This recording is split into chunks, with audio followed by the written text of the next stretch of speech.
Hello दोस्तों, राधे राधे। मैं आप लोगों को अपने चैनल LDS क्लासेस पर स्वागत करती हूँ। दोस्तों, आज मैं आप लोगों को सूर्य के बारे में बताऊंगी। सूर्य हमारी आकाशगंगा के 100 अरब ताराओं में से एक तारा है, जिसे सौरमंडल का प्रधान या मुखिया कहा जाता है। मतलब कि हमारी आकाशगंगा में 100 अरब तारे हैं और हमारा सूर्य भी उन 100 अरब तारों में से एक तारा है, जिसे जनक, प्रधान या मुखिया तारा भी कहा जाता है। आकाशगंगा दुग्ध मेखला मिल्की वे के केंद्र से 30,000 प्रकाश वर्ष की दूरी पर स्थित है और हमारी पृथ्वी से यह 149.6 मिलियन किलोमीटर की दूरी पर स्थित है। मतलब कि जो सूर्य है वह आकाश गंगा के केंद्र से 30,000 प्रकाश वर्ष की दूरी पर और हमारी पृथ्वी 30,000 प्रकाश वर्ष की दूरी पर और हमारी पृथ्वी से 149.6 मिलियन किलोमीटर की दूरी पर स्थित है। सूर्य अपने अक्ष पर पूर्व से पश्चिम की ओर घूमता है, जिसका मध्य भाग 25 दिनों में और ध्रुवीय भाग 35 दिनों में एक घूर्णन पूरा करता है। दोस्तों, सूर्य अपने अक्ष पर पूरब से पश्चिम की ओर घूमता है और उसका जो मध्य भाग है वह 25 दिनों में और ध्रुवीय भाग 35 दिनों में अपना एक घूर्णन पूरा करते हैं। सूर्य अपने केंद्र में उपस्थित सूर्य के केंद्र में उपस्थित सभी पदार्थ उच्च तापमान के कारण सभी पदार्थ प्लाज्मा अवस्था में पाए जाते हैं। मतलब कि सूर्य के केंद्र का तापमान बहुत उच्च होता है, जो कि 15 मिलियन डिग्री सेंटीग्रेड होता है, जिस कारण इसके केंद्र में सभी पदार्थ गैसीय अवस्था या प्लाज्मा अवस्था में पाए जाते हैं। सूर्य एक गैसीय पिंड है जिसमें हाइड्रोजन 72% और हीलियम 26.5% और अन्य पदार्थ 2.5% पाए जाते हैं। सूर्य का केंद्रीय भाग क्रोड, जिसका तापमान 1.5 × 10⁷ डिग्री सेंटीग्रेड होते हैं।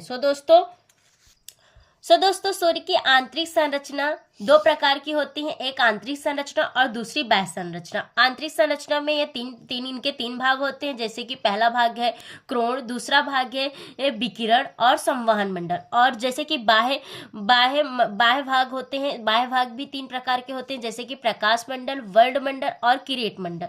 सर्वप्रथम हम देखते हैं आंतरिक भाग, जो कि पहला है क्रोण। सूर्य का केंद्रीय भाग क्रोण कहलाता है। इस केंद्र का तापमान 15 मिलियन डिग्री सेंटीग्रेड होता है। सभी पदार्थ प्लाज्मा अवस्था में पाए जाते हैं। यहाँ पर नाभिकीय संलयन की प्रक्रिया होती है और जिससे अपार मात्रा में ऊर्जा उत्पन्न होती है। मतलब कि नाभिकीय संलयन की प्रक्रिया होती है, जिसके परिणाम स्वरूप अपार रूप में ऊर्जा मुक्त होती है। दूसरा है विकिरण मंडल। क्रोण से निकलने वाली ऊर्जा आगे बढ़ते हुए विकिरण मंडल में विद्युत चुम्बकीय विकिरण के रूप में आगे पहुंचती है। मतलब कि सूर्य से निकलने वाली जो ऊर्जा है वह विकिरण मंडल से होते हुए विकिरण मंडल में विद्युत चुंबकीय विकिरण के रूप में पहुंचती हैं, जैसे कि एक्सरा किरणें, गामा किरणें, फोटॉन। और तीसरा हमारा है संवहन मंडल। यहीं से ऊर्जा आगे संवहन होता है। मतलब कि जो हमारे केंद्र से जो ऊर्जा निकलती है, यहीं से यह आगे की ओर इनका संवहन होता है। इसे शून्य में हाइड्रोजन के बने सेल भी पाए जाते हैं। मतलब कि यहाँ पर हाइड्रोजन से बने सेल भी पाए जाते हैं। दोस्तों, हमारा दूसरा है बाह्य भाग, जो कि है प्रकाश मंडल। यह सूर्य का वह भाग है जो हमें दिखाई देता है, जिसे हम दृश्य भाग भी कहते हैं। मतलब कि जो प्रकाश मंडल है यह सूर्य का वह भाग होता है जो हमें दिखाई देता है, जिसे हम दृश्य भाग भी कहते हैं। इसका तापमान 600 डिग्री सेंटीग्रेड होता है। और हमारा पांचवा है वर्ण मंडल।